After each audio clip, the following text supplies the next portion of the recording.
নমস্কার বন্ধুরা, আবারও একটা নতুন রেসিপিতে সবাইকে স্বাগত। তো চলো আজকের রেসিপি শুরু করা যাক। আজ আমি একটা পুরনো দিনের ঐতিহ্যবাহী একটা পিঠের রেসিপি নিয়ে চলে এসেছি। বাঁধাকপি দিয়ে আজ পিঠেটা তৈরি করে দেখাবো। আর এটা কিন্তু খুবই সুন্দর হয়, খেতে কিন্তু খুবই ভালো লাগে। তো একবার হলেও বাড়িতে বানিয়ে দেখবেন। আর আমি কিভাবে বানাচ্ছি ভিডিওটা প্রথম থেকে শেষ অবধি দেখার অনুরোধ রইল।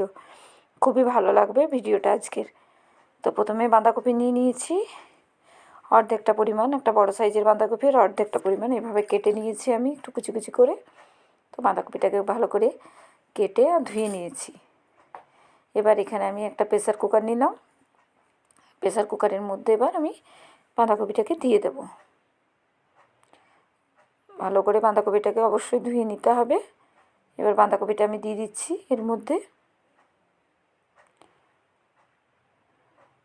তো পুরো বাঁধাকপিটা আমি এর মধ্যে দিয়ে দিলাম। এবারে ঝালের জন্য এখানে আমি 6টা লঙ্কা দিয়ে দিলাম।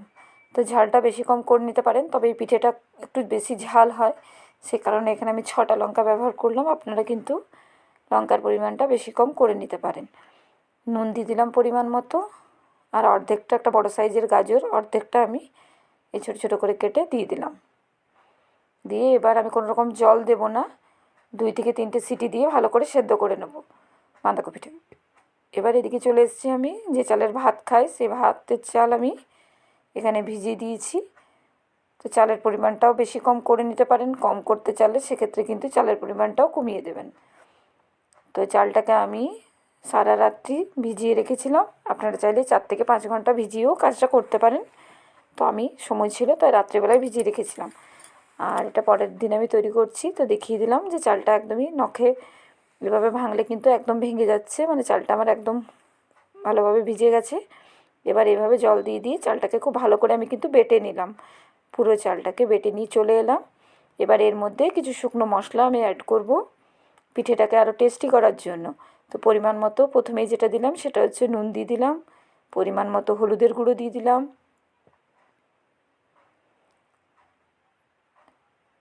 জিরে গুঁড়ো ভর্তি করে 1 চামচ আমি এখানে ব্যবহার করলাম। চাইলে এখানে কিন্তু ভাজা জিরে গুঁড়োটাও ব্যবহার করতে পারেন। আর 1 চামচ ভর্তি করে এখানে আমি জোয়ান দিয়ে দিলাম। অবশ্যই মশলাগুলো দিতে হবে, তবেই পিঠেটা কিন্তু খেতে খুবই ভালো লাগবে। তো খুব ভালো করে এগুলো মিশিয়ে নিলাম। এবার এর মধ্যে আমি এখানে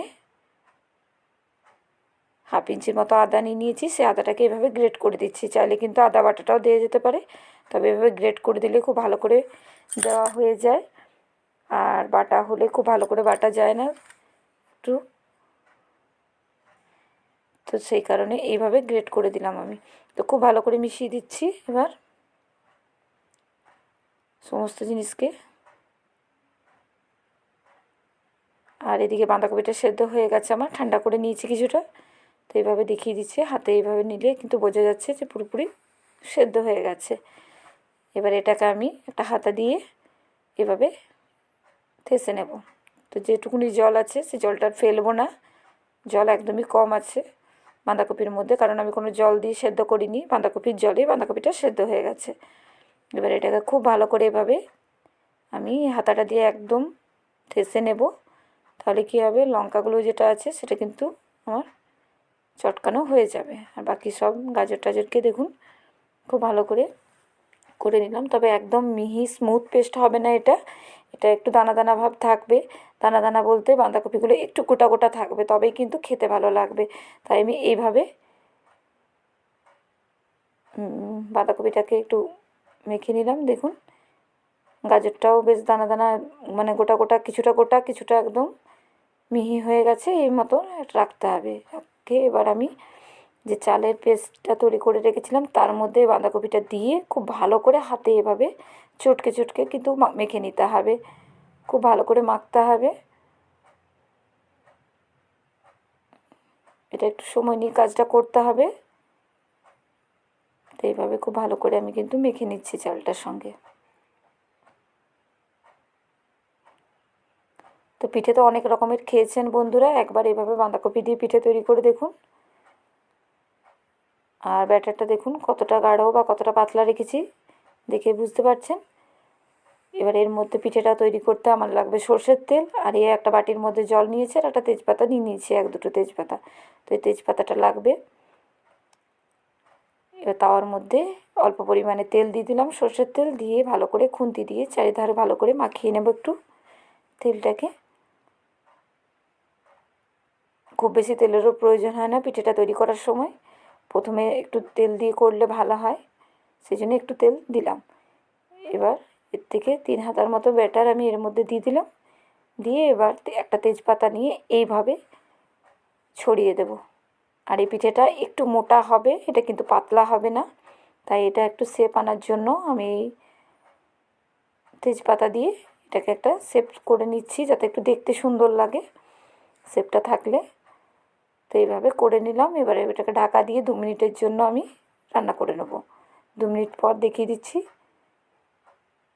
যে উপরের একটা কালারটা চেঞ্জ হয়ে এসছে, মানে আমার পিঠেটা হয়ে গেছে একটা পাশ। এবার দেখে নিচ্ছি ওঠা যাচ্ছে কি না। দেখুন কি সুন্দর, কত সহজভাবে উঠে আসছে, কোনো রকম ঝামেলা নেই। এবার এটাকে উল্টে দেব। উল্টে এবার ওই পাশটা আমি কিছুক্ষণ করে নেব।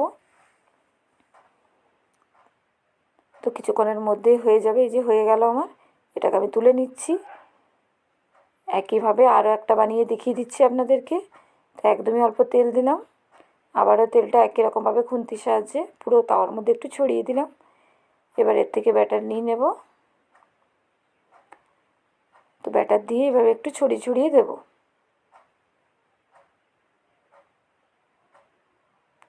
এইভাবে দিয়ে দিচ্ছি, দেখুন ঠিক একই রকমভাবে একটু শেপটা করার জন্য এভাবে ছড়িয়ে দিচ্ছি।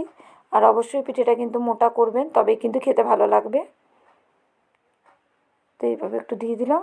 এবার এটাকেও ভালো করে আমি কিন্তু ঢাকা দিয়ে ভালো করে এটাকে তৈরি করে নেবো পিঠেটাকে। তো এই যে হয়ে গেল আমার এই পিঠেটাও একদম রেডি। এভাবে কয়েকটা পিঠে করে আমি দেখিয়ে দিচ্ছি আপনাদেরকে যে কতটা সুন্দর হয়।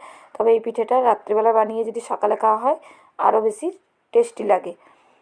তবে টাটকা তৈরি করেও খেতে পারেন, অপূর্ব সুন্দর লাগে। একবার হলেও বাড়িতে বানিয়ে দেখুন। আর এতটা সফট আর নরম থাকে, বলে বোঝানো নেই। দেখেই বুঝতে পারছেন, ভাঁজ করে দেখিয়ে দিলাম কতটা সফট হয়েছে, আর খেতে কিন্তু অসম্ভব সুন্দর হয়। তো অবশ্যই একবার হলেও বাড়িতে বানিয়ে দেখুন বন্ধুরা, কমেন্ট করে জানাতে ভুলবেন না আজকের রেসিপি আপনাদের কেমন লাগলো। ভালো লাগলে লাইক কমেন্ট করবেন, চ্যানেলটিকে সাবস্ক্রাইব করার অনুরোধ রইল সকল বন্ধুদের। তো আজকের মতো এই পর্যন্ত, পরের আবার একটা ভিডিওতে দেখা